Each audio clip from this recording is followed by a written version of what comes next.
What up, people?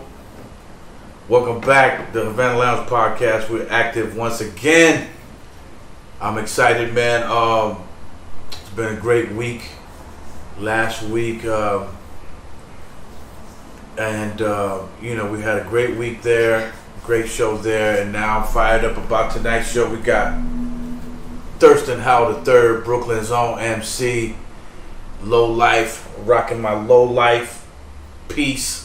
As y'all can see, in honor of my man, seasoned veteran of this microphone device, and I'm excited to get on it with him, and go case by case of his career and all the things he's got going on right now, including the Ralph Lauren things that he's doing with Ralph Lauren and the whole situation there. Trip this. It's been a great day today. Got 18 holes in, and so I'm electric. A little beat down, but I'm still electric, no doubt, guys. Welcome to the Havana Lounge Podcast. I'm your boy Mellow Man Ace. It is after 7 p.m. West Coast time. Welcome back. Yes, indeed. Wow. Yeah. Shot terrible today. Shot at 89, but I did make a little bit of coin out there. Made about $35 off the homies. So, not a bad deal, you know what I mean? The round paid for itself, basically. So yeah. Guys, I don't know if you've been looking on TV, social media, all that. There's a lot going on in the world. That's definitely true. And so whatever you're looking at or spending time on, make sure that you're seeing things for what they're worth, man. I myself came from Cuba, a communist country, and who was, pals with Russia and China and all these places, so we kind of can see some of the signs of that right now. And I don't want to start a political debate here or nothing, but just make sure you're looking right, looking straight, stay woke. There's a lot of things going on. That said, people, I want to thank my sponsors, AV Chevy. If you need to fly Tahoe, Corvette, Silverado, anything Chevy got, go see my man Justin at AV Chevy, man, and he'll take care of you. On the flip of that, I want to thank my people's daily ads. If you need to fly billboard on the side of the freeways, bus bench ads, posters, all these things, look them up. Daily ads on IG as well for AV Chevy. Everybody's in the place to be. Everybody's chilling. Mark is ready. My man over here. The twins are here. Ramon is pulling in. Everything is lovely. And again, I'm real excited, man, about this chop, because I've been following Thurstin Howard III for a long time. He's a seasoned veteran of the mic, like I said. And give me a second. Hold up. Yada, yada, yada, bing, bing, bong.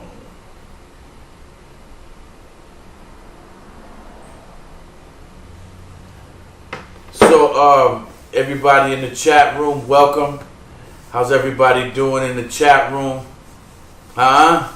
You crazy kids.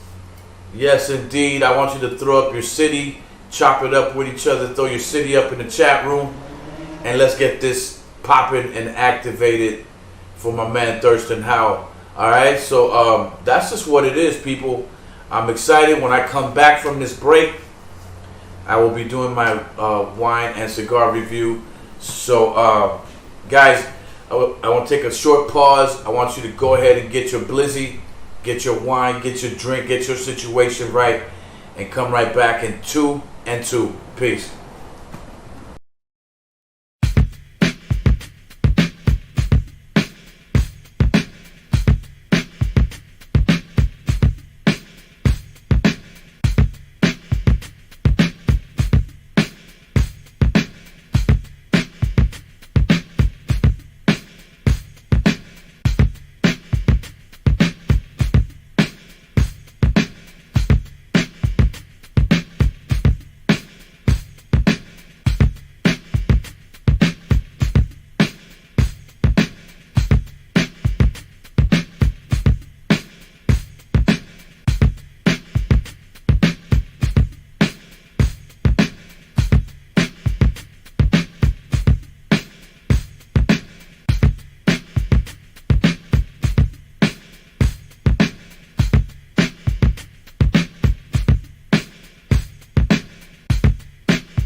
And welcome back, you crazy kids.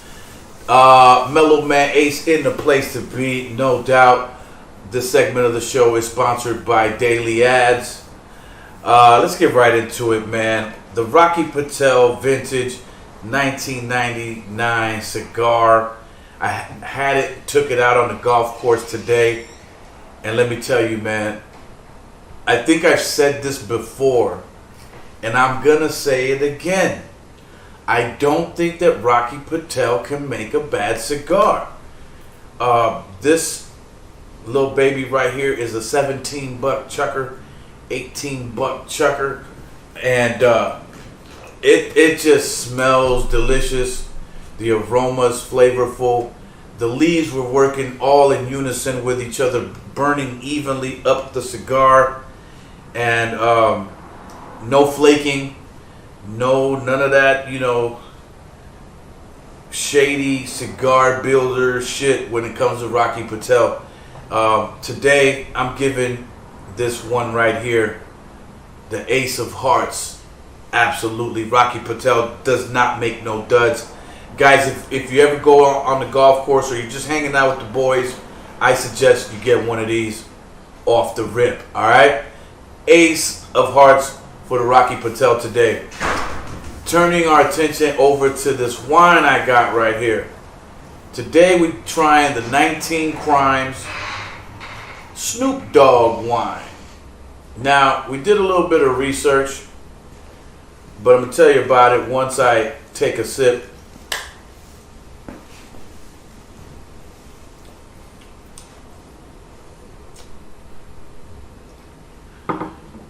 Yeah, it's cool.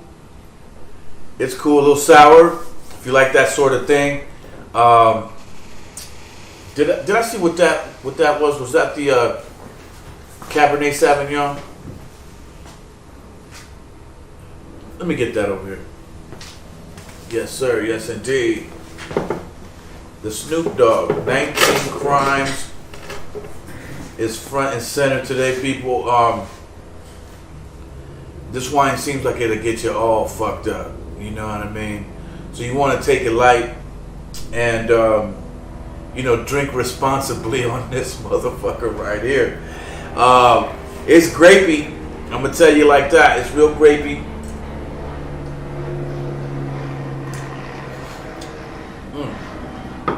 I think right now you can get it for 10. It's a little $10 chucker, $10.99, something like that. My man Rod did the knowledge, and he said that he doesn't think Snoop Dogg owns this wine. He went on the website and he said that I don't know. Saw a bunch of white guys. I don't know. I have to check that out. But either way, the Snoop Dogg wine today is going to get hey, what up? All right, cool. We're gonna go ahead and give it the ace of clubs today. The ace of clubs. You know what I mean? Guys, I'm your boy Mellow Man Ace. I'm excited. We got the man waiting in the wings backstage. Thurstin Howard III is in the place to be. Crazy catalog of over 30 albums, which is crazy to me. Brooklyn's finest is in the place to be. So without further ado, let's bring my man in. Alright? And chop it up with the dog. Alright, you crazy kids, like I promised, man of the hour is here. Welcome everybody to the set. The man, the myth, the legend, Thurston Howard III is in the place. Peace. Thanks, Lord. Yes, indeed. Thurston, man. Welcome, my brother, to the show. Mellow Man, the legend. You know what I mean? You, brother. Appreciate you. So always. Are you, man? You know, everybody in the game, your bio reads like a small Quran. You know what I'm saying? It's impressive. So let's go case by case, my G. I know a lot about your backstory, but for those in my chat room watching the show, let's go case by case on them. What part of Brooklyn you repping? I'm from Brownsville, Brooklyn, baby. Brownsville, Brooklyn, baby. True indeed. Get out of Brownsville, Marcus Garvey Village. You know, back on the Ave of Livonia and Bristol. That's where I'm from. You know? Absolutely. Now tell us this. What year did you start hip hopping? Now I know you started as a b-boy and a graph writer, but what year would you say as a whole did you commence getting into the whole hip hop thing? I would say around 80, 81. You know, I really started touching the graph. I was really young at that point, but you know, I was one of them grown up little kids. So I was able to do whatever I wanted at an early age. You know, there wasn't much discipline in my house or nothing, so I could roam the streets. I could do all that. You know, so I was taking care of myself and doing all of that from a real young age. So, you know, I started tagging early in the game and really hitting the fashion and the graffiti first, you know, early in the 80s, man. That's what's up. Yeah, I think that's around the same time I started myself. So we're kind of in the same age bracket. You know what I mean? Yeah, I'll be 52, man, in January. 62? You know, 52. 52. Okay, yeah. Would you thought 62? 54 on mine. 54. Right. Yeah, that's what's up. You know. Yeah, no. Just a couple of b-boys here, people. Nothing to worry about. It's a couple of b-boys here chopping it up. Boy tip, you know? Yeah. I was a true dedicated b-boy. Like, I practiced every day. I mastered every move. I wasn't an ordinary breakdancer. I'm somebody who, you know, to be so young and be so disciplined to practice every day, it was a drug to me, man. It was my high, you know? Yeah. Yeah, to be a b-boy, it takes a certain kind of individual, man. You know, like you got to be out there putting in the work. with the battles, with the practices, you know, getting the crew together and all these kinds of things. And going countless hours. I mean, even hurting your elbow and slicing your forehead, trying to bust pulling your head down. In your legs. And, you know, I hit my leg plenty times doing the windmills, slamming it on the floor, you know, bumping my head, just jumping into the head spin, you know, from a 1990 and things like that. So I had a lot of injuries too, man. But I was, like I said, I was dedicated no matter what, man. I came out the next day and did it again. Absolutely. I mean, for me, I think I still have back problems that derive from that, you know, from doing the windmill, especially because your legs take off before your body and then they whip, you know, and that could disalign you pretty good. I mean, I'm thinking about that now in my 50s, but when I was 15, I didn't care. Yeah, me too. I'm hunchback because of breakdancing. You know, if you see I walk, everybody said I walk like I'm super hard rock or something. I'm just a hunchback from, you know, from breakdancing. My posture is leaned over, you know? Yeah, same here, man. That's dope. I remember the good old days of hip hop when you could go out on the Ave and see, you know, on any street corner, you can get into a battle of some sort, you know. And I'm sure for you guys in Brooklyn, being in the epicenter of b-boying, you know, hip hop, that was the same for you guys, especially in the 80s. You don't see that so much now. You don't see it at all. My last time in New York, I didn't see a single b-boy. You know? I mean, you see them in certain clubs and things like that, but not on the street like that, you know? Or you might see it at an event or a hip hop jam, you know, where they're at the Rocksteady always comes out with their events. You see a lot of b-boys there. But, you know, I grew up that way too, battling, man. That's how I met most of my early friends in Brownsville, just, you know, going everywhere to battle all the other crews and all the other different projects. And, you know, I used to go to the Roxy's too, man, on a weekly basis. So go there to battle. You know, this is when Beach Street was out and things like that. So when you're in the Roxy's hanging out, you see everybody from the movie Beach Street is in the Roxy's on an every week consistent basis, you know? Yeah, that's crazy. That must have been real nice. Now, isn't the world's famous Supreme Team from Brownsville? You know, that's been a debate I've asked myself and other people because they got the most iconic Brownsville sample ever, but that was from their radio show, but it was never confirmed. I never even, you know, stopped to do the research to see if they was actually from Brownsville. Because I know that was just a shout out from the radio show that they had here in New York, you know, before like that was before Magic and Red Alert and all that. They was popping first on the airwaves early. Indeed, peace to the gods and the earth. Just Allah, the superstar, and C Divine Mastermind. I always love them brothers, man. I think they really their music, along with Malcolm McLaren, really, I mean, for us on the West Coast, was really what brought us full-fledged into b-boying. You know what I mean? Buffalo Girls is my favorite hip-hop song of all time. Even to this day, that beat and everything, because that's when rap and hip-hop was pure. It was uncut. There was nothing watered down. And I always feel what that record made me feel like when it came on. For breaking and all that. So to this day, man, that's still my favorite joint. I play it every so often to get hyped up and things like that. Rest in peace, Malcolm McLaren. You know, he passed away like a year or two ago. I still rock that Duck Rock album. You know, it was real experimental sounds. He did a lot of stuff. You know, he did like salsa, merengue. His album was full of, you know, country. It was an experimental album, but it was classic, man. Yo, to me, man, they really did the most in terms of that pioneering the b-boy sound at that time, man. Yeah. I mean, come on, man. Let's talk about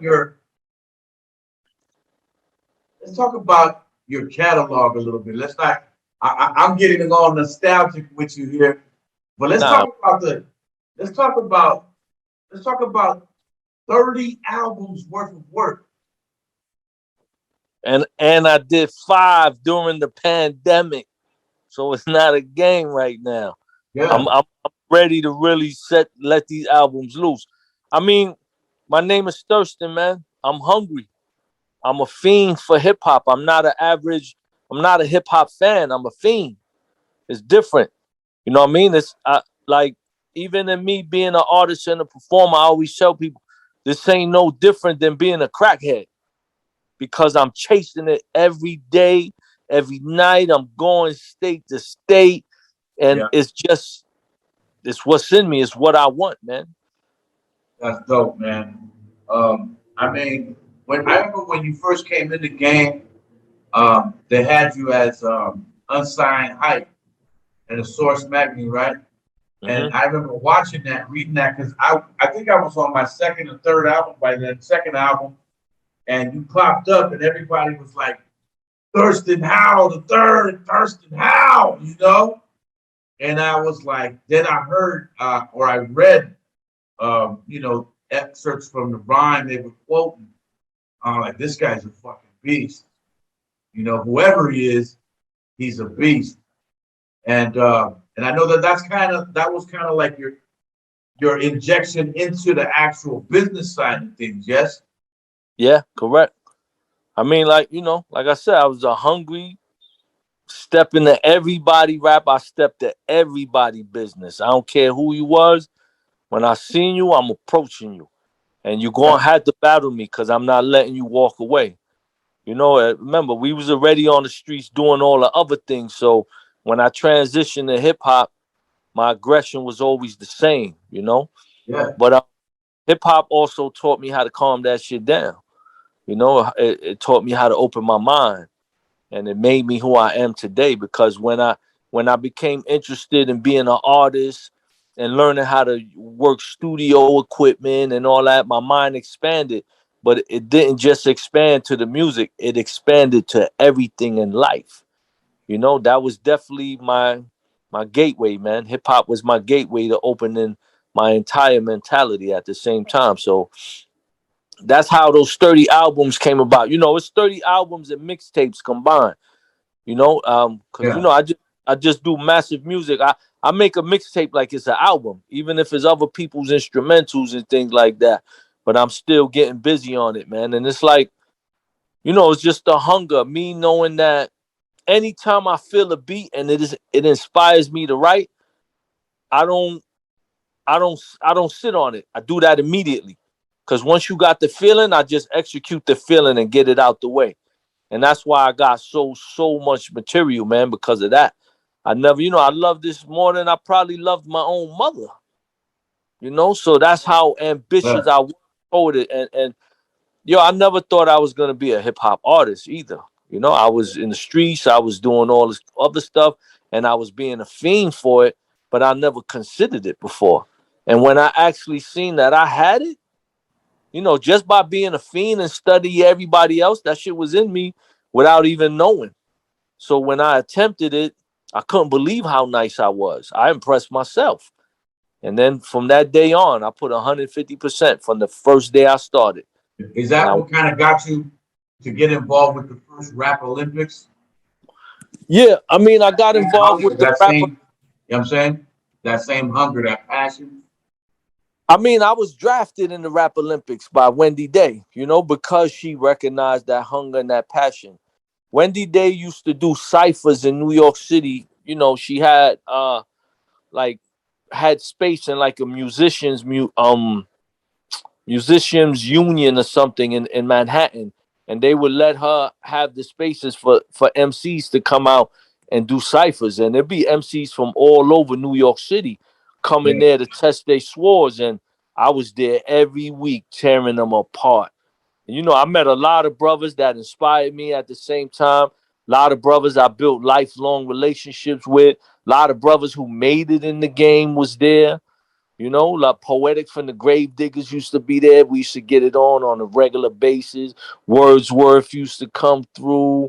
You know, there was a lot of people, man, and Yeah. I always loved Wendy for that, man, because she definitely helped shape and mold Thurston Howard. Yeah. Wordsworth is a guy I keep hearing about, especially through Master Ace. I'm not familiar with his work, but if you stamping him, Ace stamps him, I gotta believe he's fire. Nah, Wordsworth, he's the truth, man. He was also on the Lyricist Lounge show on MTV with me. He was actually one of the stars of the show, you know, and I could honestly say, I always say, to me, he was the quarterback of the show, of putting those kids together. And you know, like even when I came in, I followed his directions on, because he had it mapped out on what we should be doing. And I came in to be a strong assist and make sure we doing it better. So even to this day, that's still one of my good friends. I'm always stay in touch, consistent brother, good brother, you know, humble. He got all the real he got everything, man, to be an MC and to he's be the real McCoy, that's what he used to say. Yeah. And his name really speaks for itself. Wordsworth. He's nice with it, you know? Yeah. Well, I don't know if you can see this. I'm rocking low check. I'm rocking the badge, you know what I mean? Oh, that's low life, love and loyalty joint. That's love. Man Rack Low took care of me. That's love, man. Yeah, that's my brother, man. I had to rock it in your honor here tonight, but I appreciate that, man. You know, we feel the same love for y'all in the West Coast, man. You know, I don't know when all the East West garbage, you know, how even that got started. Cause I always loved the West Coast, and I love to even be there more than I love hearing it and seeing it. You know what I mean? Never fell victim to that, man. That whole deal of when the East Coast West Coast thing came in. I think it was a division between two different camps that I thought the rest of us should just let them handle that. And I think for the most part, the rest of us would still love with each other. You know what I mean? I'm going to be honest, in New York, none of us fed into that shit. It wasn't nobody caring about no East Coast, West Coast beef in New York. Nobody was looking at West Coast dudes funny when they came to New York. We always loved the West Coast. And I think I never seen nobody feel that way, honestly. It was just what I read in the media and seeing on TV. It was just that hype, but New York dudes wasn't on that. I'm not sure about the rappers at the time, but we wasn't on that in New York, man. Yeah, no, we were watching from the West Coast. A lot of us that were more b-boy and hip hop minded were watching and going, "What the hell are these niggas doing? They killing our lifeline with this bullshit." You know what I mean? And both parties was guilty. You know what I mean? And the rest of us that was caught in that paradigm, we were still out here trying to make money with each other. Yeah. You know what I'm saying? And I think that really hurt hip hop at that time. But I'm so happy the day we got over that. You know what I mean? Because I knew so many good brothers I had met on tour on the East Coast. You know, guys like Diamond D and guys like the Awesome Two and, you know, Teddy Ted, Special K, Fat Five Freddy, Red Alert, you know, just a bunch of good dudes that I could never forget rocking the jam in the park with my man Charlie Chase. You know, in Brooklyn, and getting picked up by my A&R, driving into the Bronx, scooping up Diamond, and we shot out to go see a Roots show in Philly. You know what I mean? So that was an Achilles heel for real for hip hop at that time. But guys, you tuned in to the Havana Lounge podcast. You are tuned in with the one and only Thurston Howard III. Yeah. Brooklyn's finest is in the place to be. Right now, we're going to take a short pause, and we'll be right back in 2 and 2. So come right back, get that blizzy going, get that bottle of wine popped out, and we'll see you here in just a second, all right? Peace.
Yes, indeed. Welcome back.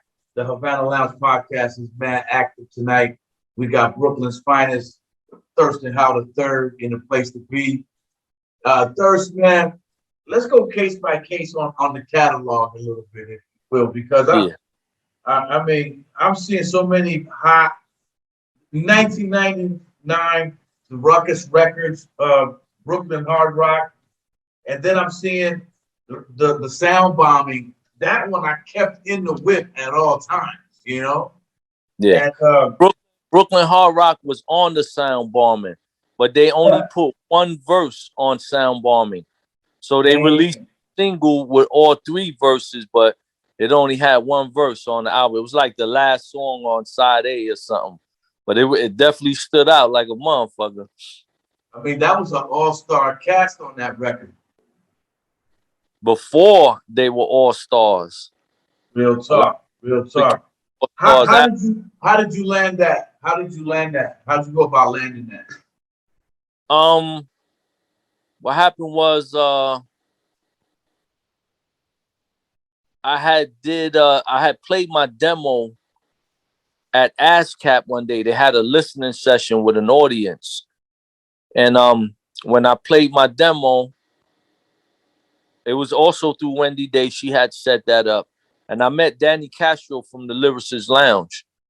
And when they played my demo after everything happened, he approached me and asked me if I would like to perform. I never even performed before, you know, so he invited me to come perform at the Lyricist Lounge and do a show. It was my first show ever.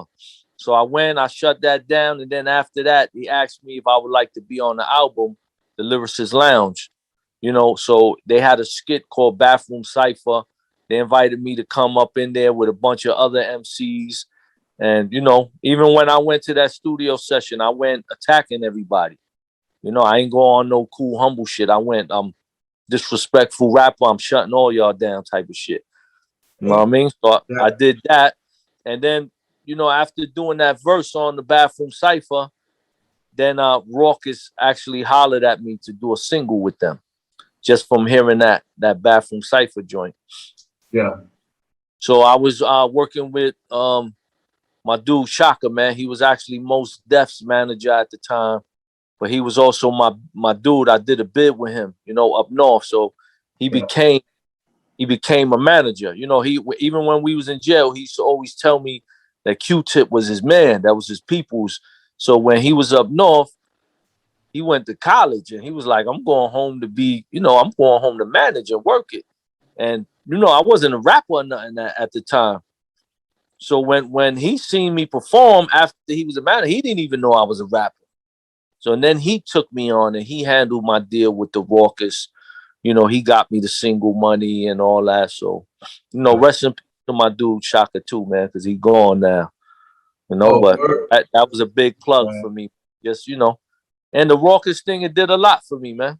It did a lot for my career because just doing those little singles and stuff, I was able to release my own things independently at the same time.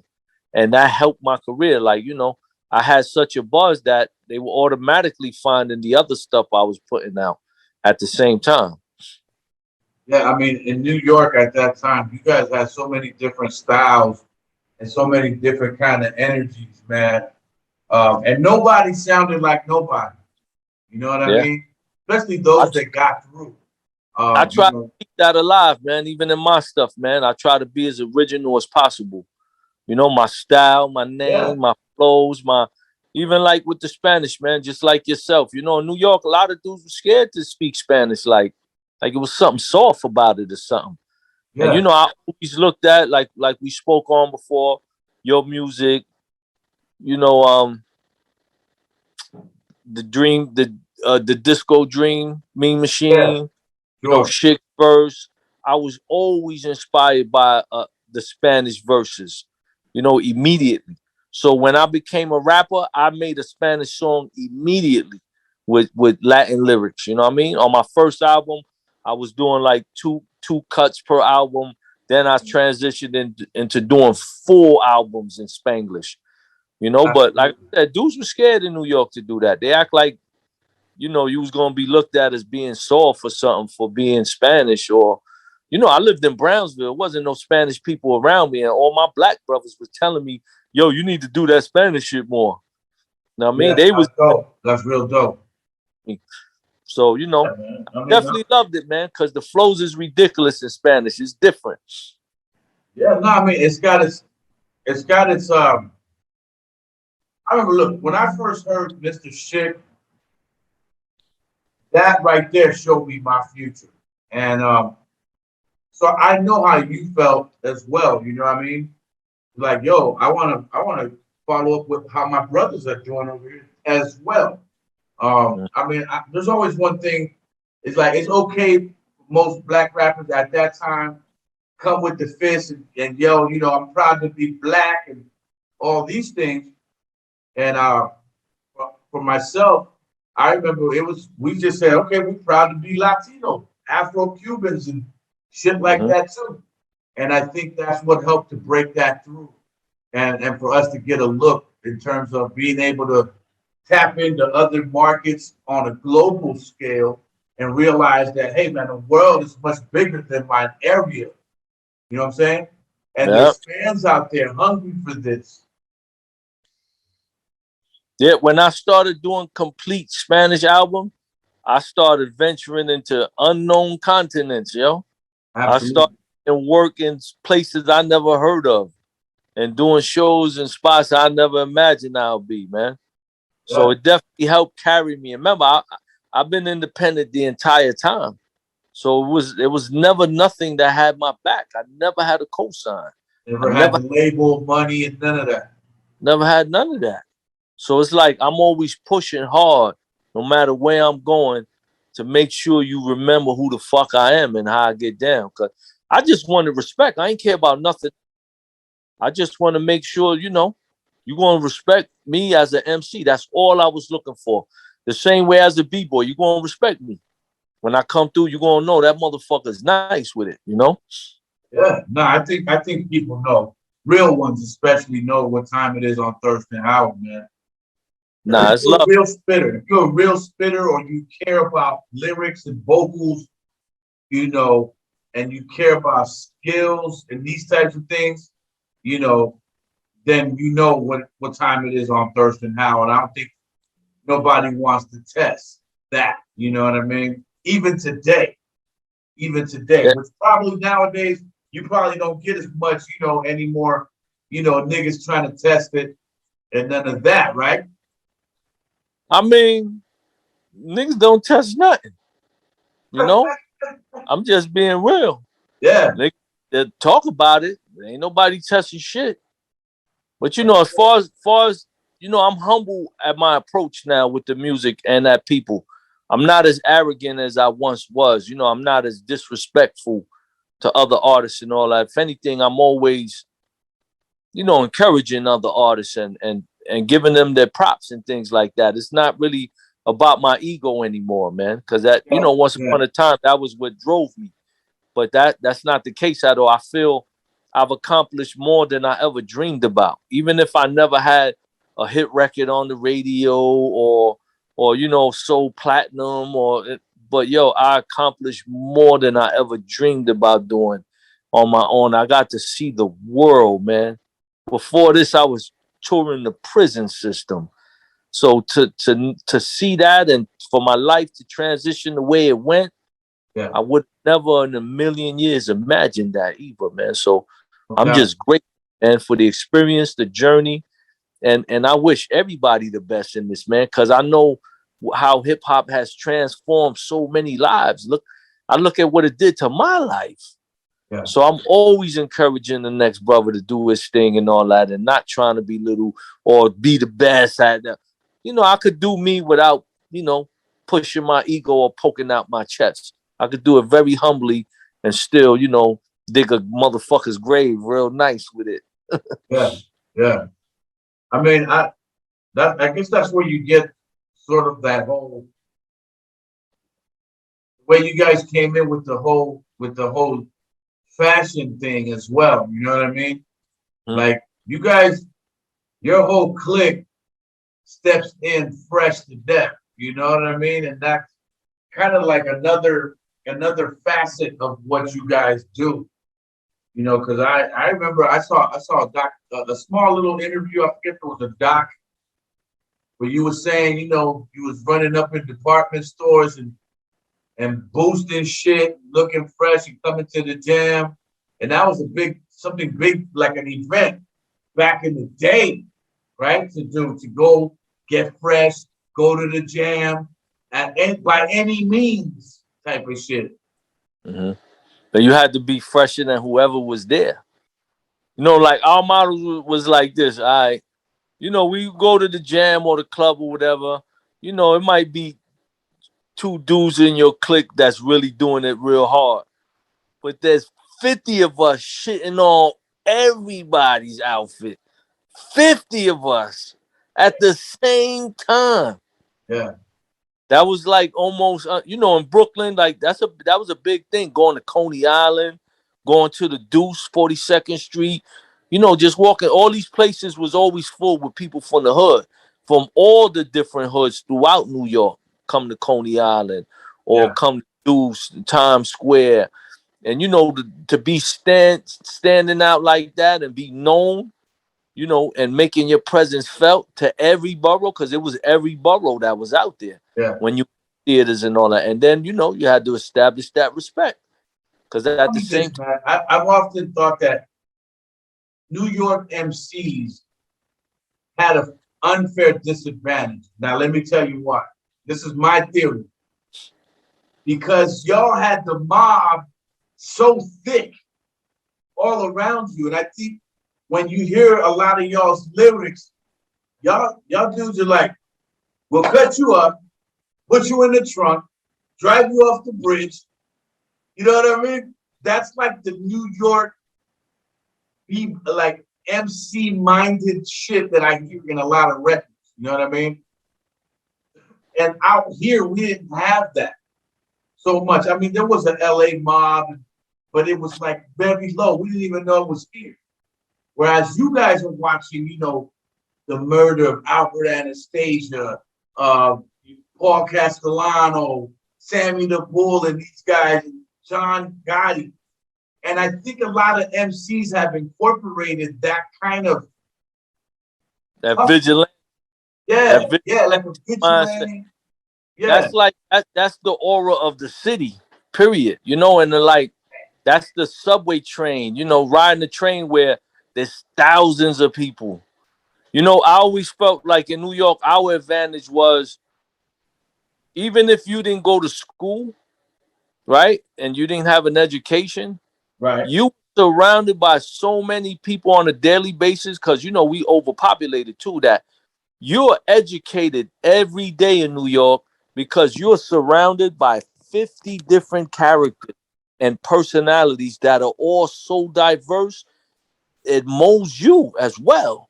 Yeah. You know what I mean? And it influences you. You know, I grew up with Jamaicans, Haitians, blacks, white people, Puerto Ricans, you know, Guyanese, Trinidad. I grew up with such a spectrum of colors and culture, yo. To me, that's the most beautiful thing in the world, you know, to be able to appreciate these other cultures. Like, it's crazy because when I moved to Miami later on, I started hanging with number Cubans. And, you know, even the Cuban culture was so new for me to understand, because I'm really around everybody every day that's totally Cuban. Everybody's a santero, a babalao, you know what I mean? So there was so much beauty in the culture that I didn't know or even was aware of growing up in Brownsville. But being around it, it also influenced me. It helped sharpen my language. It helped a lot of different things, man. So that's the advantage, man, to be surrounded by so much. You know, if you get on a train in New York or rush hour, it's fully flooded, packed, thousands of people at all times, yo. Yeah. So your eyes are absorbing so much. So when you get back to your lab and you sit down and write, all that shit comes back out of your head. Everything you saw, the crackhead, you know, hopping the turnstile, the rat running across the tracks on the third rail, you know, the people having a fight and things like that. So, and then, you know, the other thing, like you said, rolling in with deep, like with dudes, like that's a New York thing, because I learned early going to the clubs and all that. I used to see how dudes would dominate the clubs when I was young. I was in the Roxy's at 13. And, you know, in the fun house and things like that, I would see the groups like the Ball Busters, you know, gangs like that who, you know, they breakers, they graffiti artists, they all that, but they also deep as hell. And as soon as one little beef pops off, you got these 20, 30 motherfuckers pounding you out. So I learned that game by going to Latin Quarters, Union Square, all the hip hop clubs. They were all dangerous in New York. But the objective at the end of the day, because everybody came to the clubs to rob each other and fight and stick shit up. But it was about who's the deepest, how many niggas you came to the club with. That's what really determined what your status was and how you gonna regulate this club. You know what I mean? Yeah. But that shit was crazy. So I learned that early. So by the time Low Life was born, I'm showing up at the club with 100 niggas. You know, I got niggas from every project, all over the city, all over Brook. I got everybody, niggas who don't even know each other, linking up together. And, you know, we're going to go in this club, and it's going to be our house every time. Had to be crazy. Had to be crazy. Yeah, man, I'm one of them. I'm really big on mob shit. And I be watching that shit, and I'm like, wait a minute. They'll say some shit I heard in a rap record. You know what I mean?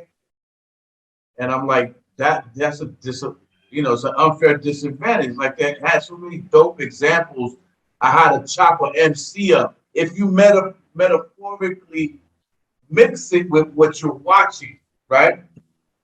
So that's always dope, man. Tell me this. Can you name off the top all of your albums? Nah, I know I'll forget some.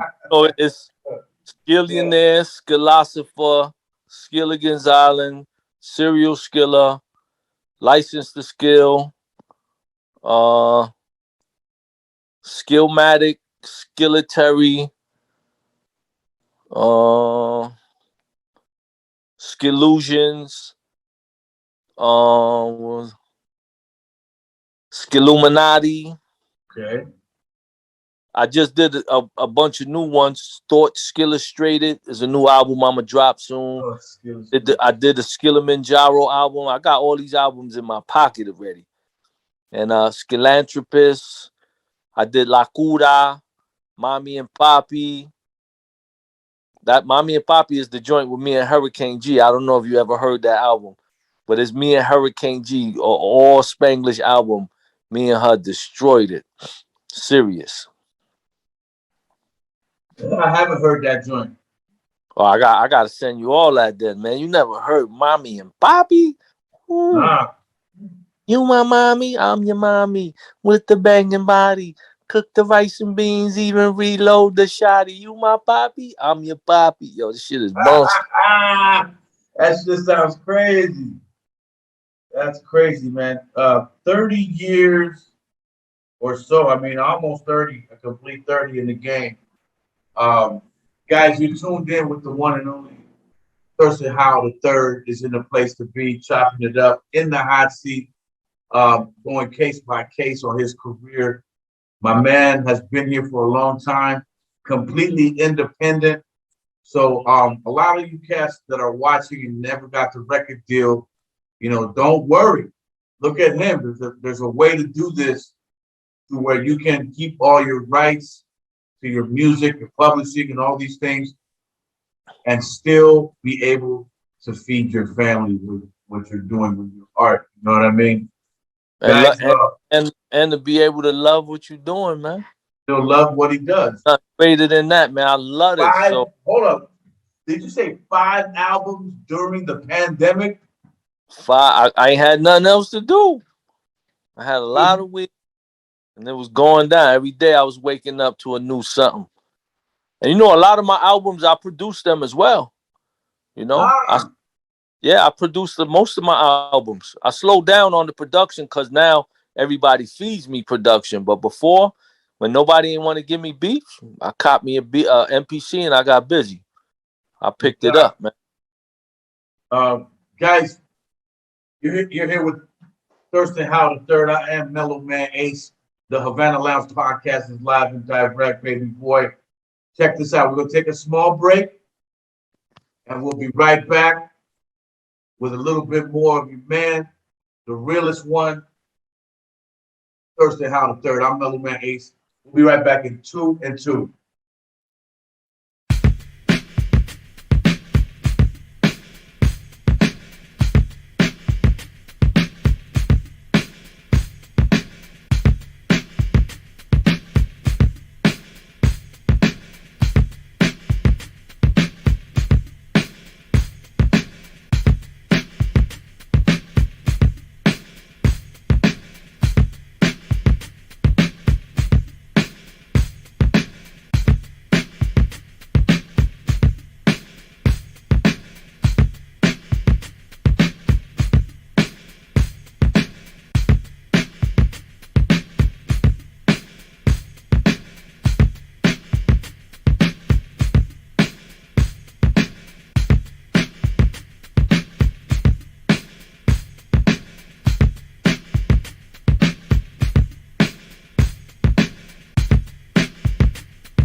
Guys, welcome back. Mellow Man Ace in the place to be with my man Thurstin Howard III. Now, Thirst, I'm looking at your list of collaborations, my man. This right here. I know your name is on there. It reads like an indictment. Yes, I see my name in here. Man, it reads like an indictment, to the Gambino family, if you will. Let's go through it. Eminem, KRS-One, The RZA, Master Killer, Old Dirty Bastard, rest in peace. Sticky Fingers, Fedro, Damian Marley. What was that like? It was actually a song with Brother Jay from the X Clan. Yeah. So I got featured on the remix of it. The Culture United, Brother Jay. That's one of my all-time favorite MCs, man. Word up. I'm seeing Talib Kweli, Kool Keith, Cypress Hill, Sadat X. Now you and X have a strong bond, yes?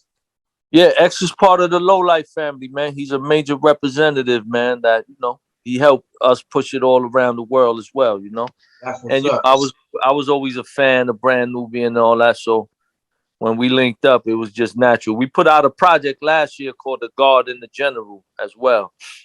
There was me and him. But it was fire. Man, shout out to Sadat X, man. Let's go on. Let's keep going here. Mos Def, Tragedy. Tragedy was one of my favorite MCs. Queensbridge, yeah, or Queens area. Yeah, Queensbridge. Queensbridge, man. Tragedy. I remember he had a solo album in the 90s that was crazy. Tragedy popping since mid 80s. With he one of the first like Molly Moore discoveries and all that out of Juice before Juice Crew and everything. Trag was the blueprint to a lot of Queensbridge things that happened.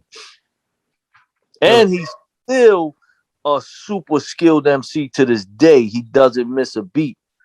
Like his Yeah, I skill. remember he had that joint. He had that joint Grand Groove. Yep, Grand Groove. He remember he did Arrest the President. Arrest the President. Yes, Arrest the President. Oh yep. man, he was killing them with that. Let's go look here. Brother J, Professor X of X-Land, Chino Excel, Keith Murray, Immortal Technique, Cannabis, the Beatnuts, Black Rob, the Alcoholics. My goodness. Myself, Kid Frost, Special Ed, NOG, Blase Blase, Helter Skelter. God. Yeah, the Helter Skelter joint is crazy. Coca Nostra, Chris Rivers. What was it like working with Fun's son? It was, we didn't actually work together in the studio. It was a collabo song where somebody put us together. So I just submitted verses. But let me tell you, I did some shows with Chris Rivers, and the boy's a monster. We was tearing that. We tore a show down in Orlando that was serious. Like I came up and I warmed it up for him.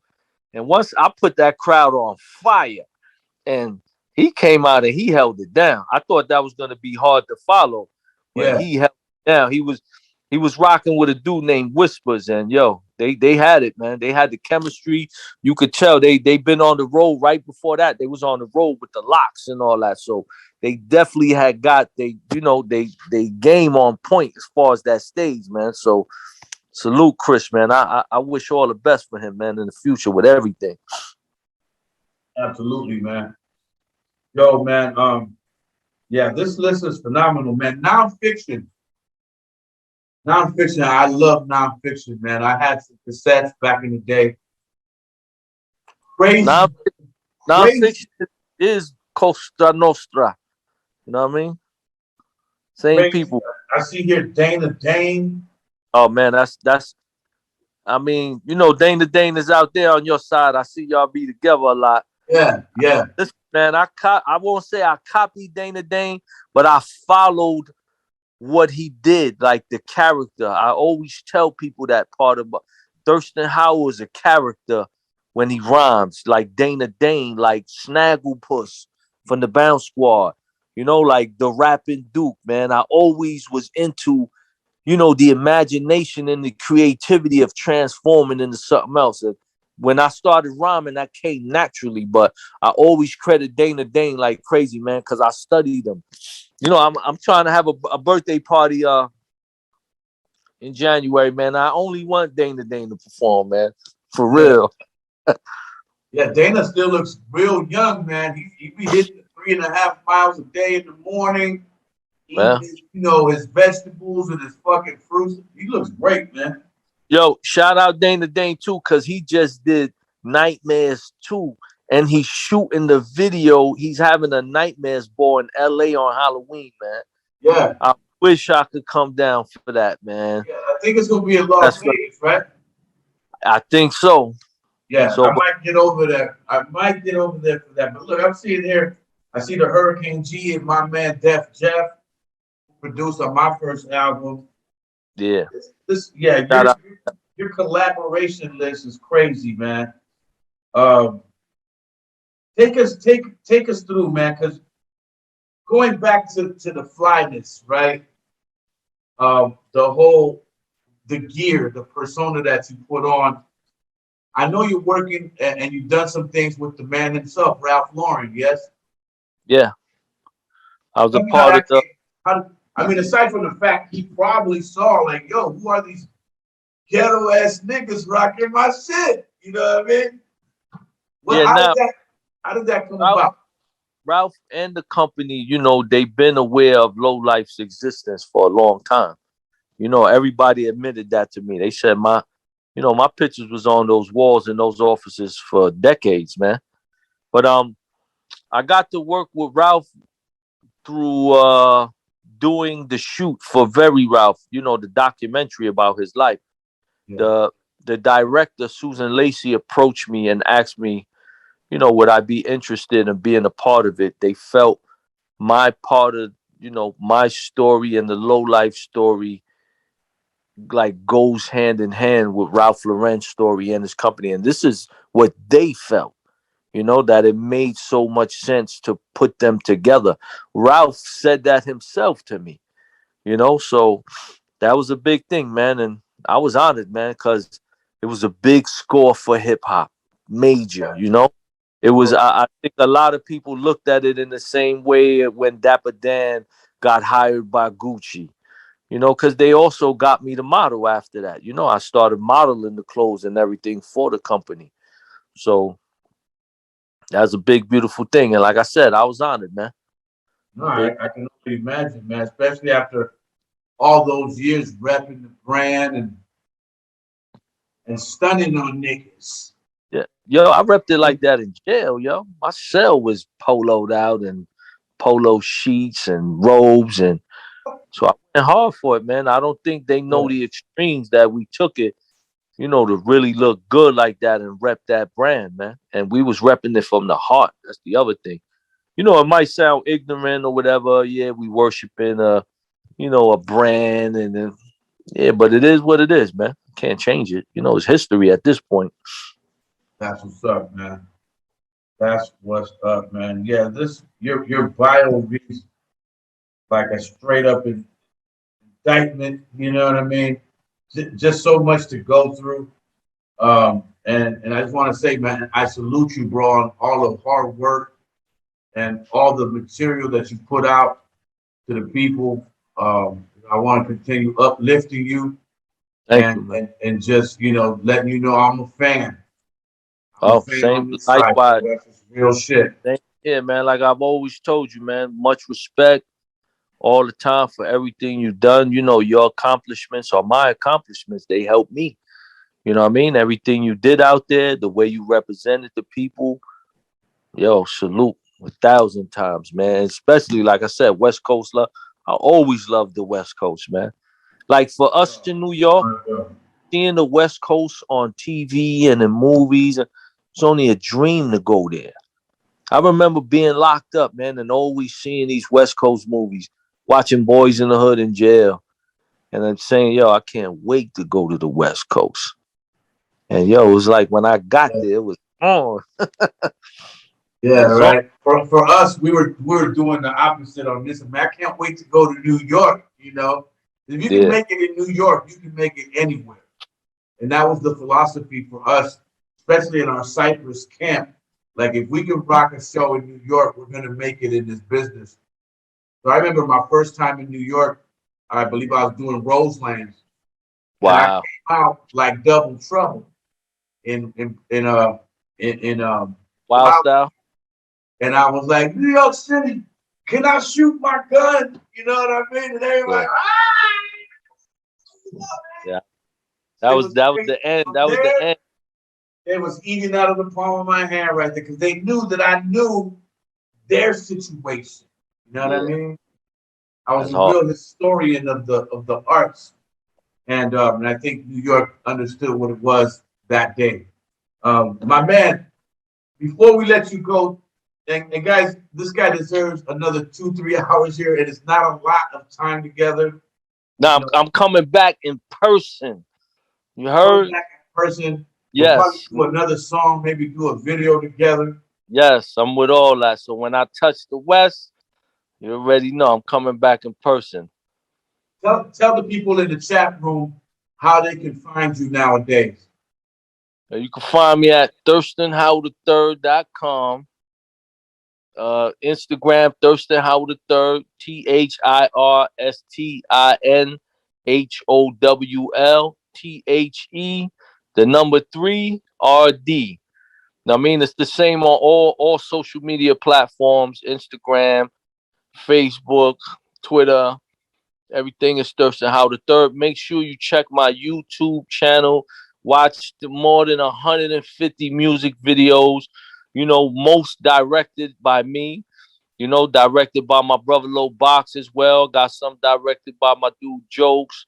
You know, I go hard in the production, man, in the film production. Like, that's my main thing that I really get busy with, man. So when you see all those videos and that creativity and those ideas, man, that's all from my motherfucking brain.